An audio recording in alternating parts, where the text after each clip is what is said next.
the April sales data, auto sector one, has been in focus for the last 12-15 months. It has been an enormous wealth creator for investors as well.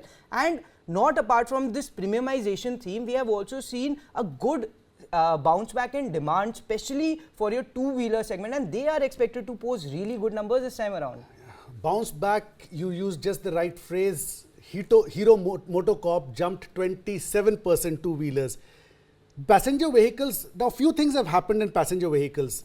The waiting time has gone down, so that has basically given a jump in demand to passenger vehicles. Maruti Suzuki still has the lion's share as far as market share is concerned, but the maximum growth in the two-wheeler segment has been recorded by Mahindra and Mahindra, going up almost 10%.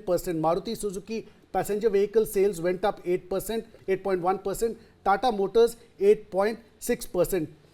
What is a laggard is the truck and tractor division. So whether it is the M&M tractors, they went up only a modest 0.3%.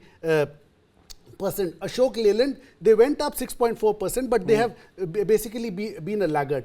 Now I'll come to the two-wheelers. Now two-wheelers, Hero Motocorp, the sales were, the figure was 5,05,000 for the month of April, and it was a jump of 27.5%. In the second place was Bajaj Auto in the two-wheeler segment. The number was 3,64,500 and 64,000, and it grew by 9.9%, almost 10%. In the third place was TVS Motors, but the growth of TVS Motors was as much as 18.5%.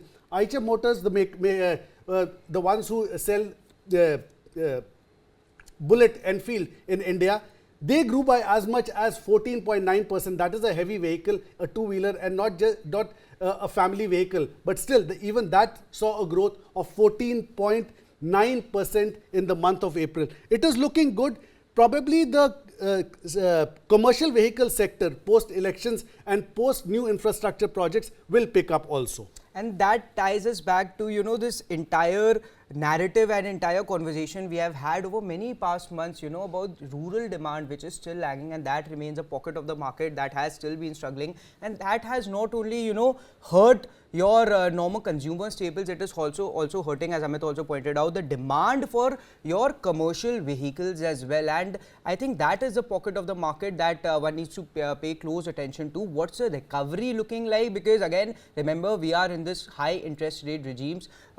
So, but for one, auto demand has not taken a hit, but commercial vehicle demand, remember, for auto sales loans, I mean, the interest percentage is at about 8 to 9%. For tractor loans, it's 13% to 15% and could even go higher from there on. So the sales data for, I think, the commercial vehicle segment, as Amit also rightly put it out, will be keenly tracked by the street. But let's look at the stocks, Amit, because they have done again phenomenally well in the last 12-15 months. I'm looking at the passenger vehicle stocks.